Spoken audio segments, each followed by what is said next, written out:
Hello, bienvenue pour la vidéo du jour, toujours dans ce challenge. Une vidéo par jour, sauf que j'ai fait une petite pause ce week-end, j'en avais besoin. Aujourd'hui, je te montre une vidéo un petit peu différente. J'ai souvent des demandes de retour. Est-ce que tu as déjà eu des gens qui ont raté leur premier lancement, qui n'ont pas atteint leur objectif? Et bah ça arrive et ça arrive souvent.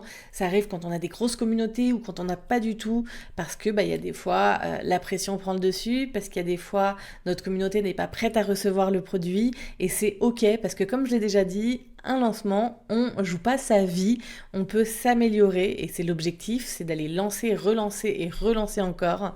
C'est exactement pour ça que mon programme il est sur 12 mois, que dedans il y a la possibilité de faire 3 à 4 lancements pour pouvoir vivre de son activité à la fin des 12 mois.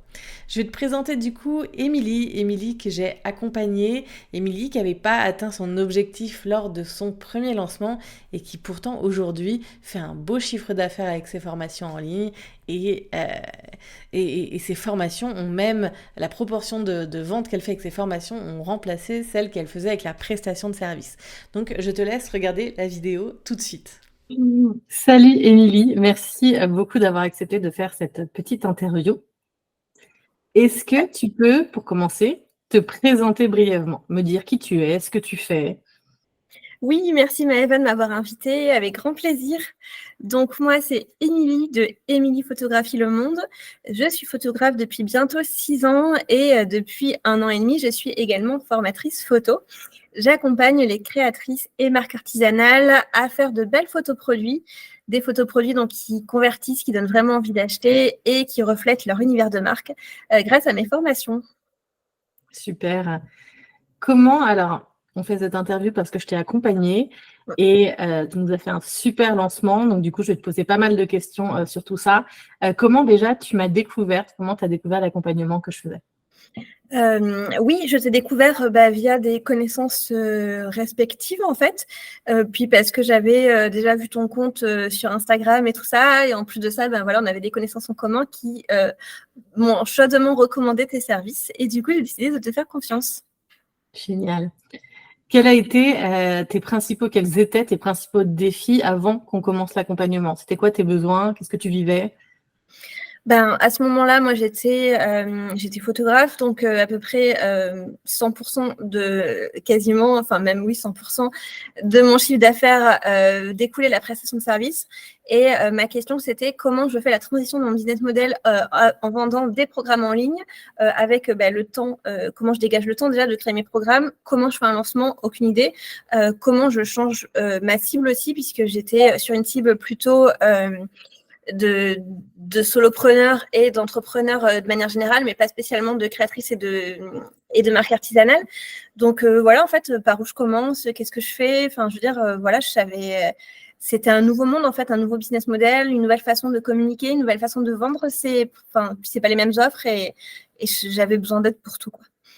Et pourquoi tu as eu envie de ce changement de business model, justement, de passer à la formation? Tout simplement parce que déjà première chose par envie personnelle, parce que j'ai envie de voyager et de pas être bloquée géographiquement via mon activité. Donc voilà, la photographie c'est génial, mais c'est vrai qu'on peut pas faire ça en distanciel. Et puis aussi, par envie aussi d'accompagner encore plus de monde, de pouvoir aider plus de personnes et de toucher une cible du coup qui, pour moi, me tient énormément à cœur, ce qui est donc l'artisanat, voilà, et les créatrices, qui voilà, que c'est vraiment une cible que j'adore et que j'avais envie d'aider, puisque je sais que les photoproduits, c'est un gros point de douleur quand on vend en ligne, et particulièrement pour cette cible qui n'a pas vraiment le budget de faire appel à un photographe. Donc voilà, ces deux raisons-là, quoi. Génial, génial. Du coup, tu as intégré le Hub Coaching, c'est l'accompagnement individuel. Qu'est-ce que tu as pensé du processus de l'accompagnement, de la manière dont ça a été fait? Est-ce que c'était facile à suivre? Ouais, franchement, c'était top en fait. J'ai eu l'impression, au-delà d'avoir une coach, en fait, j'ai l'impression d'avoir gagné une business friend, ce qui a été finalement le cas aussi, mais c'est qu'en fait, j'ai pas eu l'impression d'être dans une prestation que je payais, même si c'était le cas. J'ai vraiment l'impression d'avoir une partenaire, en fait, qui était là tout au long de l'année, finalement, puisque j'ai fait appel à toi assez tôt dans le process. On était, je crois, en février quand on a signé. C'est le plus long. T'es la personne qui a commencé le plus tôt possible. Voilà, et le lancement, le premier lancement, donc s'est effectué en septembre 2022. Et donc, franchement, je voulais anticiper parce que je savais que je partais de zéro avec cette cible et que j'avais besoin de reconstruire une audience. Donc, c'est un truc qui se fait pas en 3 mois, on le sait. Et donc, pendant tout ce temps, en fait, je t'ai eu en fil rouge tout au long de mes questionnements et tout ça. Et voilà, en plus, les séances de coaching, elles étaient bien disséminées parce que finalement, j'ai quand même eu accès à toi, genre via WhatsApp et tout, à te poser des questions sans forcément faire une séance de coaching. Et les séances de coaching, elles sont vraiment venues au bon moment quand il y avait des points principaux à aborder et tout ça. Et non, franchement, c'était fluide et je pense que pour toi, c'est une grosse organisation, mais pour moi, j'ai pas eu l'impression qu'il s'est passé vraiment un truc. C'était, voilà, j'avais besoin d'aide et puis tu étais là, quoi. Je sais pas trop comment l'expliquer, mais c'était très facile en tout cas. Top, super. C'est le but. Quels ont été les points forts de cet accompagnement pour toi? Alors, ça a été déjà, il y a eu aussi un shift mindset qui s'est fait aussi grâce à cet accompagnement, même si c'est un truc dont on ne parle pas forcément parce qu'on parle stratégie, tout ça. Je vais y venir, il y en a eu beaucoup aussi. Mais je pense que il y avait encore une partie de moi qui se reposait des fois un peu sur ses lauriers, tout ça, qui avait peur aussi de vendre, de chercher les clients, de parler de mes offres. Un gros syndrome de l'imposteur aussi, puisque autant la photographie, bon, ça va, c'était quelque chose que je maîtrisais à peu près, maîtrisais plutôt bien et que j'avais des retours clients positifs. Donc, je me sentais à l'aise de vendre mes shootings. Autant là, j'avais jamais formé personne à la photo et je doutais énormément de est-ce que mes formations vont être bien, tout ça. Et tu m'as vraiment donné confiance pour les vendre sans même au début, alors que j'avais pas encore de retour en fait, de connaître les bénéfices de ce que j'apportais, voilà, les avantages, la transformation que ça allait apporter aux gens. Ça m'a vraiment aidé à faire ce shift et à prendre du plaisir en fait et à vendre et pas à être là à faire le marchand de tapis. Mais voilà, je sais que ma solution va t'aider et moi, je veux t'aider en fait à ma solution, tu vois. Et c'est pas juste, je veux te vendre mon truc parce que j'ai besoin de sous, quoi. Et ça, ce shift, je pense il se reflète dans plein d'aspects de mon business maintenant et il est bénéfique dans plein d'autres aspects et pas juste le lancement, quoi. Et puis évidemment, la stratégie et l'organisation, parce que c'est cool d'avoir une stratégie, mais après, s'il faut mettre en place des plans d'action et tout, et puis ça peut être vite le bordel, hein, parce qu'en lancement, en général, c'est ça, c'est qu'on on déroule, on a genre plusieurs grosses tâches et en fait, ça fait des sous-tâches, des sous-tâches, des sous-tâches. Et j'avais déjà essayé d'organiser un lancement par moi-même. En fait, j'ai l'impression que à chaque fois que je mettais un truc dans ma to-do, il y avait 10 000 autres tâches qui apparaissaient et j'ai l'impression de jamais m'en sortir et je savais pas vraiment dans quel ordre faire les trucs et tout. Et donc voilà, du coup, là, ça m'a vraiment donné la clarté sur ça, sur les plans d'action, sur le temps à accorder à un lancement, sur une vraie clarté sur quoi faire, dans quel ordre. Et aussi, en stratégie, aussi de voir qu'en fait, il n'y a pas une seule méthode, il y en a plusieurs, voilà, et on peut les adapter à sa sauce, en fait. Finalement, c'est un peu comme un puzzle dans lequel quasiment toutes les pièces s'emboîtent. Au final, je ne sais pas si c'est une très bonne analogie, mais c'est qu'au final... en fait, il y a plein de stratégies possibles et du coup, tu nous les expliques. On choisit celles qui me correspondent, mais en fait, malgré tout, je veux dire, j'ai pas fait qu'un seul lancement depuis et à chaque fois, j'ai essayé un nouveau truc et jusqu'à ce que je trouve le truc qui me correspond. Et là, même si j'ai adoré le challenge et tout, je pense que probablement dans le prochain lancement, je vais essayer un autre truc parce que de toute façon, je suis quelqu'un qui se lasse et qui a besoin de toujours tester des nouveaux trucs. Donc voilà, et ça, c'est génial. En gros, voilà. C'est ça, c'est que tu m'as donné un jeu, tu m'as donné les règles et maintenant je m'éclate à jouer toute seule, quoi. C'est génial, j'adore entendre ça. Est-ce que tu as eu des moments de doute ou de difficulté et comment tu les as surmontés? Ouais, clairement, le premier lancement de Produstar, comme tu sais, il s'est fait dans la douleur. Autant j'étais bien organisée, finalement, pour le coup, j'avais été très sereine, tout était prêt quasiment à l'avance. Voilà, pendant 10 jours de mon lancement, j'avais rien de spécial à faire. J'étais pas été surchargée de travail puisque on avait tout bien vu en amont. Par contre, j'ai très peu vendu sur ce lancement. J'ai fait 2 ventes Et là, c'est vraiment, j'ai pris une claque niveau mindset de me dire, voilà, ça fait depuis février que je suis dessus. J'avais l'impression vraiment que ma légitimité était mise en doute, que tout ce que j'avais fait, en fait, ça avait servi à rien. Et voilà, et tu m'as énormément reboosté là-dessus et tu m'as permis de ne pas perdre confiance. Ce qui m'a beaucoup aidé aussi, parce que sur le coup, c'était quand même difficile à vivre. Ce qui m'a aidé, c'est cette dernière séance aussi qu'on a fait, où tu m'as montré comment analyser les chiffres, sur quoi itérer la fois d'après, et aussi sur quoi il y avait des pistes d'amélioration. Et voilà. Et puis aussi, la prise de conscience que finalement, en fait, c'était pas mon programme qui avait un souci, c'était pas moi, c'était le fait qu'en fait, une audience, ça se construit pas en 2 jours, et qu'il fallait gagner la confiance de mon audience, qu'il fallait que je sois légitime à leurs yeux aussi, et que c'est quelque chose qui ne se fait pas en 3 mois. Donc c'est normal que les résultats n'étaient pas là au premier lancement. Et c'est vrai que par rapport à d'autres de mes clientes qui arrivent avec leur communauté, toi, on a changé de cible. Ouais. Et du coup, on a dû reconstruire une nouvelle communauté, ce qui a pris beaucoup plus de temps. Aujourd'hui, quels ont été tes résultats depuis grâce à cet accompagnement ? Tu as parlé de plusieurs lancements. Est-ce que tu peux nous raconter un peu ce que tu as fait ? Oui, carrément. Donc, il y a eu, c'était une année 2023 un petit peu chaotique, hein, donc, parce qu'il y avait beaucoup de changements de stratégie et tout, puis d'adaptation tout simplement à la vie, quoi. Mais donc, à la suite de ce lancement, j'ai planifié donc, le prochain lancement du coup pour février 2023, à la suite de ce lancement qui était fin septembre. Du coup, on a continué à échanger et tout ça, et tu m'as donné l'idée d'organiser un sommet virtuel qu'à la base, j'avais envisagé un petit peu comme un peu comme une masterclass ou un challenge, une façon de chauffer mon audience pour vendre ensuite ma formation, et qui finalement est devenu tout autre chose, puisque c'est un sommet que j'ai voulu pour les créatrices et les commerçantes, mais globalement, en fait, pas pour les accompagner juste à la photo, mais avec 8 autres expertes, en fait, sur des spécialités e-commerce. Donc, finalement, c'est un événement qui a pris vie à part entière et que je réorganise donc l'année prochaine. C'est un événement qui, du coup, que j'ai piloté toute seule, en fait, que j'ai organisé en quelques semaines, complètement solo, avec évidemment le soutien de communication de mes partenaires, mais du coup, c'est quand même un lancement aussi, et qui s'est hyper bien passé. Pour le coup, tout a été super fluide. Je savais exactement quoi faire et tout. Et c'était un succès, un énorme succès. On a eu plus de 600 inscrits. Il y a eu, je crois, en tout, sur toutes les conférences et tout, il y a eu quasiment 400 personnes qui ont été en live au fil de la semaine. Pas toutes sur toutes les lives, mais voilà. Il y a eu la vente d'un pass avec les replays et tout qui s'est vendu à quasiment 80 exemplaires. Donc, ça a été un super succès. Ça a aussi un impact énorme sur ma communauté. Moi, j'ai gagné presque 400 abonnés dans le mois de ce lancement. Donc, ce qui m'a permis ensuite de relancer Produit Star en février.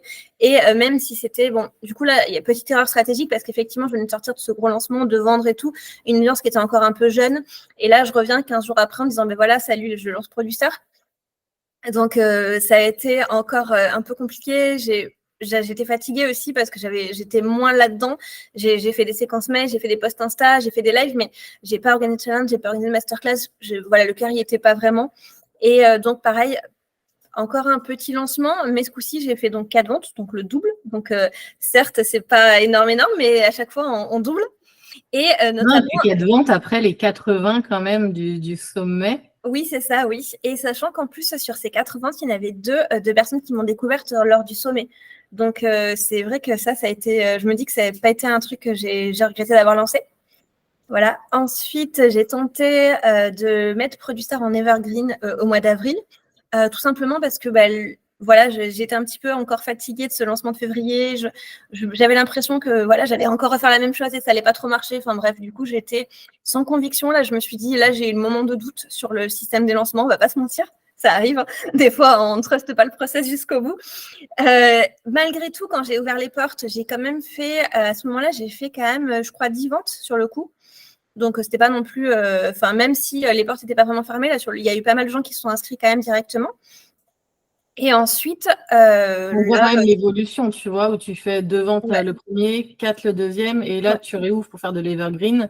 Malgré que l'evergreen n'y ait pas ce sentiment d'urgence, t'en fais 10. Ouais, c'est ça, ouais. Puis après, là, j'ai plus tellement parlé de la formation parce qu'entre-temps, je préparais un autre lancement. Genre la meuf, on l'arrête plus. J'ai lancé une seconde formation, une plus petite formation ce coup-ci qui est prête à shooter, qui était toujours une formation dédiée aux créatrices et aux artisanes, mais ce coup-ci sur la photo de produits portés et sur le process pour organiser un shooting. Cette formation, vraiment, pour le coup, j'avais pas de syndrome de l'imposteur parce que c'est pour moi la meilleure formation que j'ai jamais créée, parce que j'ai vraiment mis tout mon cerveau, mes 6 ans d'expérience concrète en tant que photographe que j'ai mis dans ma formation, pratico-pratique et tout. Enfin, j'étais très fière de moi et vraiment, j'y croyais énormément quand j'ai préparé le lancement. Donc, du coup, c'est une formation que j'ai mis en evergreen avec donc une promotion de lancement pendant 7 jours. Donc, j'ai pas fait de choses particulières, pas de masterclass non plus, pas de challenge. C'est une formation moins chère aussi. Par contre, j'ai organisé toute une séquence mail, de la promo sur Instagram, des lives chez des partenaires, de l'affiliation. Et pour le coup, j'ai fait 23 ventes sur cette formation. Donc, pendant le lancement, donc là, vraiment, un lancement très positif. Le premier lancement qui a vraiment, pour moi, cartonné. Et j'étais vraiment contente. Et là, je me suis dit, oui, tu te rends compte, Émilie, tu avais vendu 23 formations produits à la place de prêt-à-shooter, tu aurais eu ton salaire pendant 3 mois. Donc là, je me suis dit, peut-être que ça vaut le coup. Parce que si je peux vendre 23 prêt-à-shooter, je peux sûrement vendre 23 produits stars. Et du coup, je me suis dit, là, j'ai bien envie quand même de revenir sur le système des lancements. Surtout, je me suis rendu compte qu'en fait, il y avait d'autres choses dans mon actu parce que je fais plein de choses. Je vais réorganiser l'eShop Booster Week l'année prochaine. Je vais lancer prêt à shooter, je vais sûrement peut-être relancer d'autres trucs, je ne sais pas encore quoi, mais bon, je me connais, il y aura sûrement d'autres choses. Voilà, je suis invitée aussi dans des masterclass, dans des programmes d'autres personnes et tout, donc ça fait beaucoup de choses à promouvoir. Et je me suis dit que j'avais du mal à parler de produits stars en fil rouge, donc c'était plus simple finalement d'en parler un gros coup, de le garder en fil rouge, mais sans vraiment le vendre toute l'année, et de faire des gros moments de promo finalement pendant le lancement. Et surtout, là aussi, je pense qu'il y a aussi le côté de ça y est, j'ai réussi un lancement et je rekiffe le truc en fait. Parce que voilà, je m'étais un petit peu découragée et là, on va pas se mentir, j'étais repartie, j'étais à bloc. Donc, je me suis dit, je vais relancer en fait, puisque les portes sont ouvertes, là, je vais pas les fermer. En plus, là, on se retrouve là à ce moment de réflexion, on était genre mi-juin. Donc, l'été arrive, tranquille, enfin voilà, pas de pression. Je vais faire un lancement inversé. En gros, on n'ouvre pas les portes, mais on va les fermer. Donc, je vais faire un contrat à rebours jusqu'à la fermeture des portes, mais avec les codes du lancement classique. Donc, ce coup-ci, j'ai organisé un challenge qui a été un super succès. J'ai ensuite, pareil, fait des lives stratégiques que j'adore et qui fonctionnent, puisque moi, c'est un truc que j'aime beaucoup, échanger en live avec les gens. J'ai pareil, séquence mail, Instagram. En fait, je capitalise toujours, j'itère sur ce que je maîtrise et sur mes principaux canaux de conversion et d'acquisition. Et puis ce lancement donc a été un pur succès puisque là, au jour d'aujourd'hui, là, j'ai vendu 21 formations. Donc 21 ventes, sachant que mon objectif était de 20, voilà, dans l'idéal. Donc du coup, je l'ai dépassé d'une vente, histoire de dire qu'il est atteint et dépassé. Est-ce que tu nous fais rêver, tu nous donnes un chiffre? C'est-à-dire d'affaires? Oui, alors en brut, on est à 17 000 € de chiffre d'affaires. C'est génial, bravo à toi. Ouais.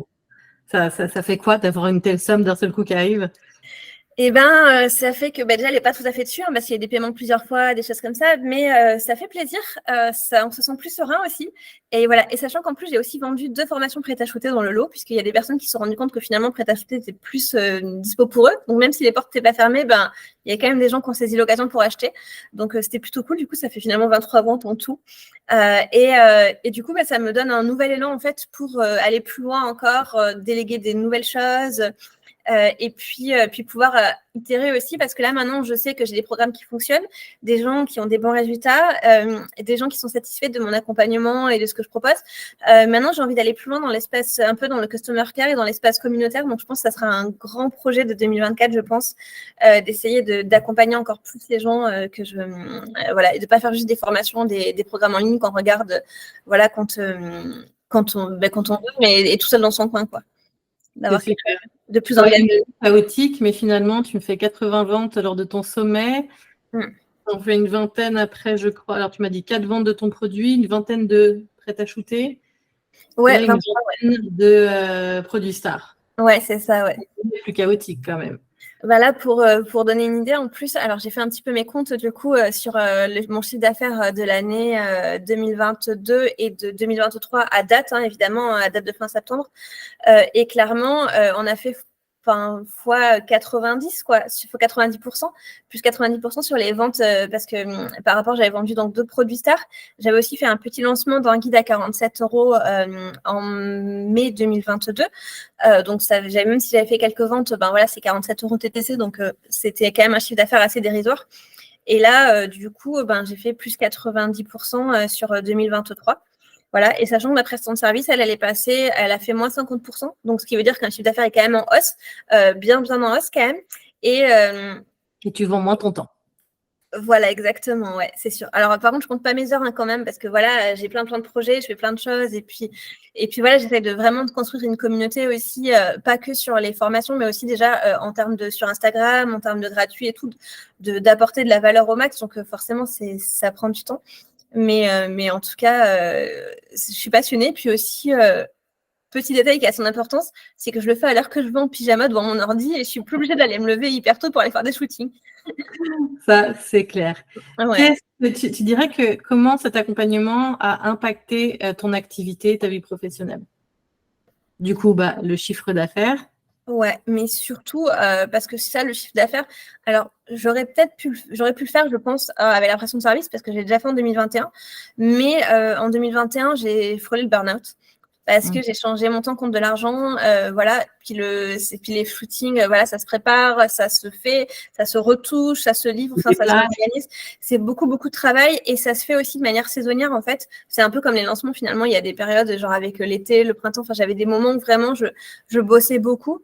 Et donc, j'avais l'impression que j'avais vraiment à toucher les limites, en fait, du chiffre d'affaires que je pouvais faire dans un mois sans augmenter mes tarifs de manière complètement décorrélée du marché, on va dire, et de mes compétences et de la qualité de ce que j'approchais, parce que j'aurais pu aussi me mettre en ultra premium, mais ça correspond pas à ce que je veux faire et à ce que je suis capable de délivrer. Donc, j'étais bloquée là, en fait, en termes d'évolution. Et là, au final, alors, ce que je n'ai pas dit aussi, c'est que non seulement mon chiffre d'affaires a évolué, mais en plus de ça, il est passé de la prestation de service à la vente de programmes en ligne, donc ce qui correspond à mes souhaits de développement de ma société, donc c'est génial. Et surtout, j'ai commencé à réaliser mon rêve de digital nomade, puisque ce sommet que j'ai organisé, comme je disais, avec 600 participants, 80 ventes de produits payants, je l'ai organisé depuis Bali. Et ça, c'est génial, quoi. Ça vraiment, là, j'ai vraiment eu l'impression que je commençais à toucher mon rêve du doigt, quoi.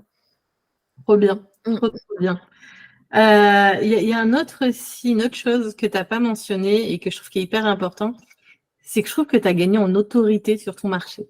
Ouais, ça c'est clair, ouais. Experte vraiment de la photographie, photoproduit, c'est toi quoi maintenant, clairement.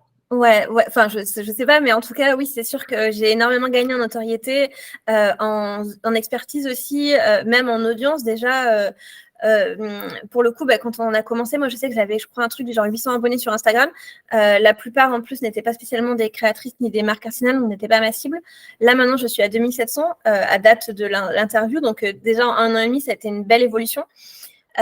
En plus de ça, pour le coup, le sommet aussi, parce qu'au début, j'ai commencé à construire une audience et j'ai senti des gens qui étaient intéressés par les conseils photo gratuits et tout, mais je ne sentais pas forcément d'attachement à moi, à qui j'étais et tout. Là, maintenant, je sais que j'ai une vraie audience qui m'apprécie, qui apprécie qui je suis, au-delà des conseils que je prodigue. Pour le coup, ça, le sommet, tout ce qui est challenge, tout ce qui est événement en direct, ça a énormément aidé à construire ce lien. Je commence aussi à développer énormément de partenariats avec d'autres expertes sur le sujet. Voilà, sur notamment les filles qui participent à l'eShop Booster Week, qui sont aussi experts dans le domaine de l'e-commerce, de l'artisanat, mais qui ont d'autres spécialités comme du coaching Insta, du e-commerce, des choses comme ça. Et en fait, je commence à être reconnue non seulement par les créatrices qui viennent chercher des conseils photos, mais aussi par ces autres expertes et qui viennent aussi, pourquoi pas, me proposer des partenariats et tout ça. Et ça, c'est clair que c'est une belle, on va dire que c'est une belle victoire et c'est une belle reconnaissance, je trouve, par rapport à tout le travail que j'ai fourni depuis 1 an et demi, quoi. Clairement. Du coup, du chiffre d'affaires, début de tes aventures en tant que digital nomade, de l'autorité sur ton marché, de nombreux partenariats, dont un dont tu es l'instigatrice, c'est toi qui as décidé de créer ce sommet et de le renouveler. Et ça, je trouve ça génial. Moi qui t'ai vu évoluer, je t'ai vu prendre du poil de la bête. Tu vois, tu es devenue vraiment l'entrepreneur qui va entreprendre, chercher des solutions, pas se démonter et tout. Et ça a été beau. T'es devenu un papillon. Oui, mais clairement, c'est vrai qu'à titre perso, moi, c'est un truc que je savais déjà faire. Je me disais, ben, tu vois, je vais pas attendre, comme notamment l'histoire de mon entreprise, c'est qu'en fait, je m'appelle Émilie Fontaine du Monde parce que je suis partie faire un tour du monde il y a quelques années et que j'ai découvert la photo en voyage. Et à ce moment-là, tout le monde m'a dit, ah, mais machin et tout, tu pars toute seule et tout. J'ai fait oui. En fait, je vais pas attendre que quelqu'un soit OK pour m'accompagner pour réaliser mon rêve. En fait, je vais aller le réaliser et j'avais pas de soucis sur le plan perso. Par contre, sur le plan pro, je me doutais beaucoup et tout ça. Et toi, tu m'as vraiment donné confiance. Et je me suis rendu compte que finalement, ça marchait aussi. En fait, je ne vais pas attendre que quelqu'un organise et potentiellement m'invite à l'événement de mes rêves. En fait, je vais y aller et puis je vais le faire, quoi. Carrément. Eh ben, merci pour toutes ces réponses. Qu'est-ce que tu dirais à quelqu'un qui hésite à rejoindre l'un de mes programmes? Est-ce que tu me recommanderais? Bah, arrête d'hésiter, en fait. Voilà, genre, shut up and take my money, quoi. Genre, non, mais il y a absolument pas d'hésitation. En tout cas, si, l'objectif des personnes qui nous regardent, c'est vraiment, par exemple, d'avoir un business model d'accompagnement ou de coaching ou de vente de programmes en ligne, et que vous avez besoin d'aide sur la stratégie, l'organisation, le mindset, à peu près tout ce qui a un rapport avec de près ou de loin avec le sujet, Maëva, c'est la personne, quoi.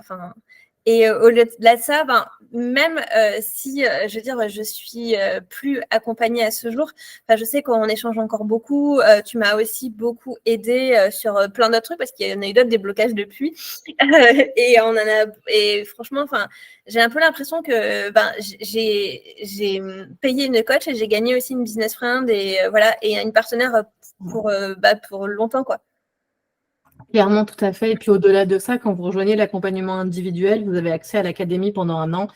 Et du coup, aux corrections, aux consultations, tu m'as envoyé tes emails pour que je les regarde. Tu m'avais envoyé tes pages de vente, il me semble. Oui, c'est clair, ouais. Il y a un vrai suivi derrière parce que parfois, le premier lancement, c'est pas le bon, mais que c'est en persévérant et on voit tous les lancements que tu as fait et que l'évolution, en fait, elle est là. Donc, c'est ça qui est génial. Ouais. Et d'ailleurs, là, même sur ce lancement-là, je t'avais montré le plan de lancement un peu, je crois, cet été, parce que voilà, un petit coup de syndrome de l'imposteur. Mais finalement, j'ai tout organisé, tous mes mails, j'ai tout fait de mon côté, je t'ai pas fait valider. Et j'étais hyper sûre de moi. En fait, j'ai même plus ressenti le besoin. En fait, si, je l'aurais pu te montrer parce que j'étais trop contente de ce que tu avais écrit, c'était tellement chouette. mais bon, il n'y avait pas forcément besoin de te le montrer, quoi. Genre, j'avais bien intégré tous les conseils au fur et à mesure. Il y a des trucs qui sont rentrés plus vite que d'autres, hein, comme je pense qu'on en est tous là. Et puis là, maintenant, je pense que les trucs qui ont mis un peu plus de temps à rentrer, ils sont là, ils sont arrivés aussi. Donc là, je me sens parfaitement autonome.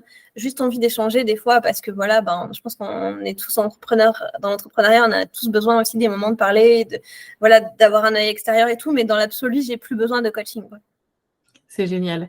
Moi, ce que je vois aussi et que je pense qu'a beaucoup contribué à ton succès de ce lancement-là, c'est que tu étais sûre de toi. C'est que le mindset n'était pas le même par rapport à tous les autres lancements que tu avais faits. Tu as été en mode, de toute façon, c'est 20 000 ou rien. C'est 20 ventes ou rien, je veux dire. Oui, oui, c'est ça. Ouais. Donc, à partir de ce moment-là, tu mets des actions pour, tu n'écoutes plus ton mauvais mindset, tu n'écoutes que le bon et tu es déterminé. Et ça fait une très, très grosse différence.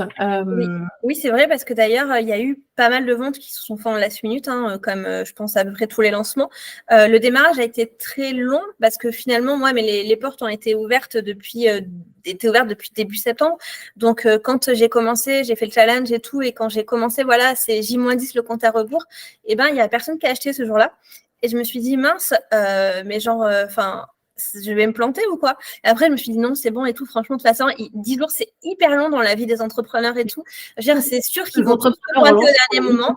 Et effectivement, à 23h52, exactement, j'ai fait encore une vente avec une personne avec qui j'ai échangé, qui n'arrivait pas à s'inscrire et tout. Et donc, le jour J, le mercredi à 23h52, j'étais là sur Instagram à expliquer comment s'inscrire. Donc, je sais que donc je les ai fait mes ventes et jusqu'au dernier moment et je savais aussi parce qu'en fait au début on a beau te le dire, t'inquiète pas, tu vas vendre au dernier moment, les gens ils se décident au dernier moment, tu doutes. Et puis à force de vendre tout le temps au dernier moment, tu commences à plus paniquer, tu dis pas de souci, t'inquiète pas, prends des forces parce que de toute manière tout le monde va arriver en last minute. Et effectivement les 2 derniers jours, tu passes ton temps à répondre aux messages, machin, à gérer les problèmes techniques parce qu'il y en a un qui n'arrive pas à s'inscrire et que machin.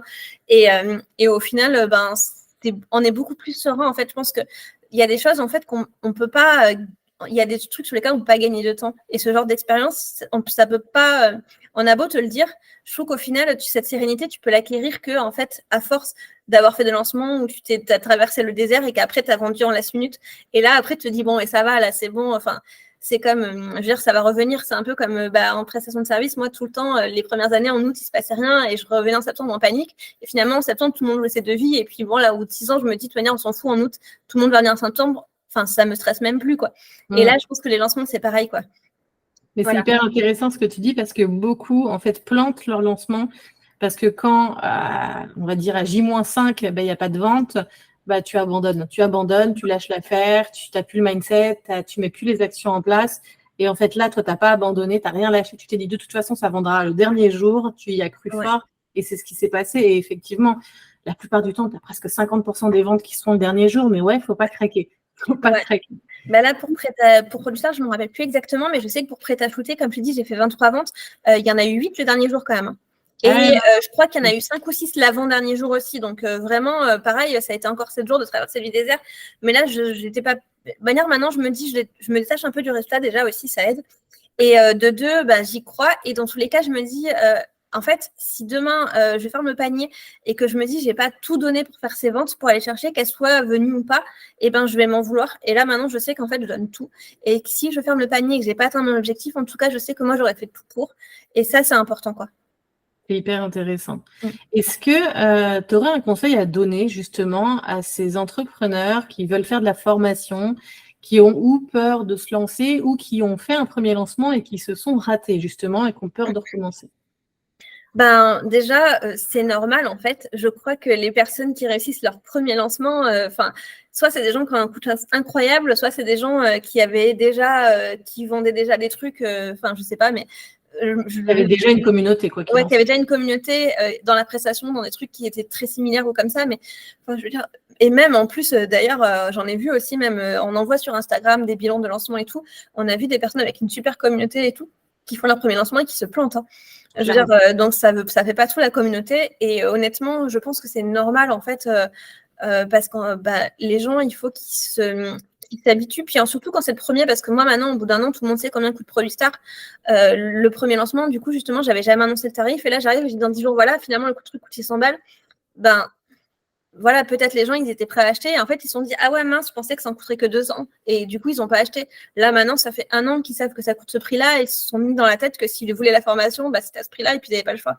Donc, je me dis que c'est normal aussi, tu vois, que on ne vende pas tout de suite. Les gens, des fois, ils sont prudents, ils attendent aussi d'avoir les premiers retours, les premiers témoignages et tout. Donc, forcément, si on sort un produit de nulle part, forcément, c'est normal que ça se vende pas forcément. Ça ne veut pas dire que ce qu'on a fait, c'est pas bien. Ça veut dire que personne ne sait encore que c'est bien. C'est ça. Et voilà. Que les autres comprennent. Et moi, je dirais que dans tous les cas, en fait, il ne faut jamais se décourager et il ne faut pas avoir peur parce que de toute façon, c'est un truc hyper qu'on nous apprend à l'école en France. On ne nous apprend pas ça, justement. On se moque des gens qui se trompent, on se moque des gens qui posent des questions, on se moque des gens qui ne savent pas. Alors que ça, c'est hyper franco-français. On se moque des gens qui ont échoué. Alors qu'en fait, c'est comme ça qu'on apprend. Et en fait, moi, d'ailleurs, j'étais la première, quand j'étais petite, je suis désolée, je digresse, mais mes parents m'avaient acheté un petit truc d'alphabet, j'avais genre 2-3 ans, et en fait, il fallait mettre les lettres et tout, faire des mots, et quand je réussissais, ça me disait un truc vert, et genre, oui, bravo, tu as gagné, et une fois, je me suis perdue, j'ai perdu, je me suis trompée, et le truc m'a dit, tu as perdu, essaye encore. J'ai fermé le truc, j'y ai plus jamais joué. J'étais trop vexée, je me suis sentie nulle et tout. Et en fait, c'est un travail de toute une vie pour moi d'accepter de ne pas être bonne dans quelque chose du premier coup et que ça n'a rien à voir avec ma propre valeur. Et c'est juste soit un truc que j'ai pas envie de faire et que j'aime pas et que je serai jamais bonne et c'est OK, soit c'est un truc où j'ai juste pas acquis la compétence encore et que en fait la compétence ça s'acquiert en faisant tout simplement, en se formant, en apprenant, en essayant, en recommençant. Et donc voilà, en fait je pense que voilà, il faut vraiment bosser sur ce mindset-là et surtout, il ne faut pas avoir peur, quoi. En fait, voilà. Puis si vous voulez un truc, de toute façon, personne ne va venir vous le mettre tout cuit dans le bec. Donc, au bout d'un moment, si on ne sort pas les doigts, comme j'ai envie de dire, de manière un peu vulgaire, les choses ne vont pas arriver par magie, en fait. Donc, Et pour toi, du coup, on se fait accompagner ou on essaye d'abord tout seul? Moi, je dirais que se faire accompagner, ça fait quand même gagner vachement de temps, quoi. Trop bien. Est-ce que tu as quelque chose à rajouter par rapport à tes lancements, à l'accompagnement que tu as eu avec moi? Je pense qu'on a déjà dit pas mal de choses, hein, donc c'est vrai que après si tu me laisses parler, moi je suis bavarde, hein, donc on peut continuer pendant 3 heures, mais je dirais vraiment, je vous le redis, si vous hésitez, vraiment foncez. Déjà, dans la mesure du possible, je pense que se faire accompagner, c'est toujours un énorme accélérateur. Et de deux, se faire accompagner par toi, c'est vraiment une expérience de ouf. Tu es là, tu nous lâches pas. Je le dis notamment aussi pour les personnes tout à l'heure est-ce que vous avez peur de relâcher votre lancement ou quoi, d'être toute seule? Là, avoir quelqu'un qui vous tient par la main et tout, c'est idéal pour pas se sentir seule et pour pas déprimer dans son coin. Moi, je sais que pendant le premier lancement, tu étais là à regarder toutes mes stories, à me faire des trucs, des retours. Je te disais, voilà, là, je sais pas trop, qu'est-ce que je fais? Tu me faisais adapter les choses en temps réel, en fait. Et j'étais pas seule, en fait. Et du coup, ce lancement, je me suis pas sentie isolée, je me suis pas sentie perdue. Et donc, voilà. Donc, vraiment, n'hésitez pas, si jamais vous voulez vous faire accompagner, choisissez Maëva. Merci beaucoup, merci pour tout ce que tu nous as donné. J'ai trouvé ça hyper inspirant, ton retour et ce que tu as vécu là cette année. Donc, merci beaucoup d'avoir accepté de faire cette interview. Avec plaisir. Merci Maëva. J'espère que cette interview de Émilie t'a plu. N'hésite pas à me mettre en commentaire si tu as des questions, si tu veux en savoir plus. Et surtout, n'hésite pas à cliquer sous cette vidéo sur le lien pour rejoindre la liste d'attente si toi aussi tu as envie de te faire accompagner pour tes prochains lancements. Je vais prendre que 10 personnes au mois de février, donc c'est le moment de réserver ta place en avance en t'inscrivant à la liste d'attente juste en dessous. Je te rappelle aussi que tu peux t'abonner, liker, commenter et on se retrouve pour la vidéo demain.